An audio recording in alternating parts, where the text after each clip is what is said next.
Welcome back. Today, we're jumping into a story that is just a masterclass in psychology, power, and, well, patience. We're unpacking the 5th chapter of the book of Esther.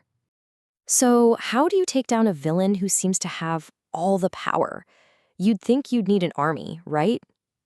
Nope. In this story, it all comes down to a dinner party. We're about to watch one of the greatest high-stakes chess matches ever played, where the fate of an entire people hangs on one queen's courage and a perfectly timed invitation. All right, so let's set the scene. Our story kicks off on the 3rd day of a fast. Queen Esther is about to do something that could literally get her killed. She's going to approach the king uninvited. I mean, talk about a life-or-death gamble. So the text says, she puts on malchut. Now, on the surface, that word just means her royal clothes, her queenly apparel. But the classical commentator Rashi points out something way deeper. He says it wasn't just about the fabric. She wasn't just dressing like a queen. She was basically clothed in divine inspiration, like a spirit of purpose just wrapped itself around her. She was pulling strength from somewhere else entirely. And guess what? It works. Her gamble pays off. Big time. The king is completely captivated the moment he sees her. He extends that golden scepter, which is the sign for, you're safe, come on in. And just like that, her life is spared. The biggest, most dangerous step, it's done. She's cleared it. Okay, so she's safe. She's standing before the king, and now she's in a position of incredible power. The king then makes this just mind-blowing offer. But like everything in this story, there's more to it than meets the eye. His words have a hidden agenda. I mean, listen to this. He basically says, what do you want? Ask for anything, even up to half my kingdom, and it's yours. That sounds like a blank check, right?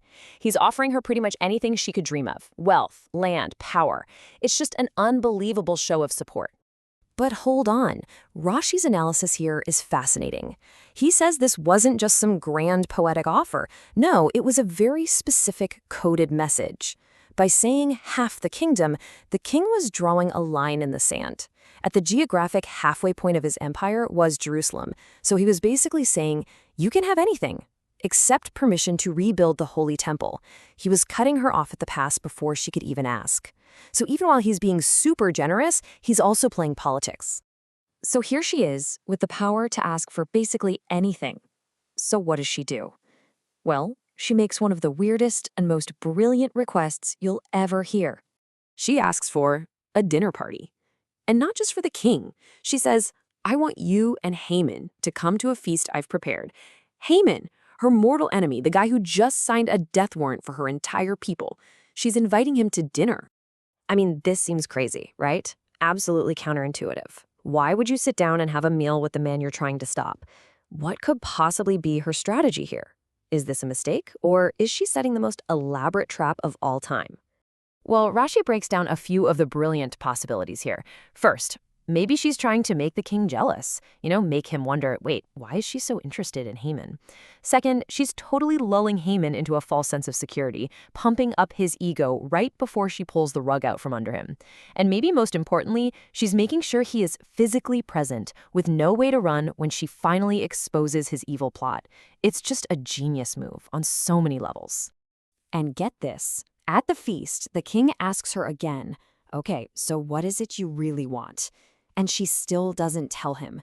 She deflects, inviting them to a second banquet the next day. She promises she'll reveal her true request then. She is masterfully controlling the timing, ratcheting up the tension, and just waiting for that perfect moment to strike. Okay, now let's switch gears and look at Haman, because this invitation sends him on an emotional roller coaster that is just wild. So Haman leaves that first party feeling amazing. He is, happy and lighthearted. He's on top of the world. The queen herself singled him out for this exclusive dinner. As far as he's concerned, he's untouchable. But that feeling, it doesn't last. On his way out, he spots his nemesis, Mordechai, sitting at the palace gate. And Mordechai, once again, refuses to bow. And just like that, all his joy, all his pride, poof, it's gone. Shattered by one guy's defiance. And he actually says it out loud. He gets home, he's bragging to his family about all his money, his kids, this incredible honor from the queen, and then he says this. Yet all this means nothing to me every time I see that Jew Mordechai. Think about that. All his success, all his power is worth nothing to him because one man won't bow. It really makes you wonder, right? Why is he so obsessed? This is the second most powerful man in the empire. He has everything. Why would he let his entire happiness be controlled by one guy at the gate?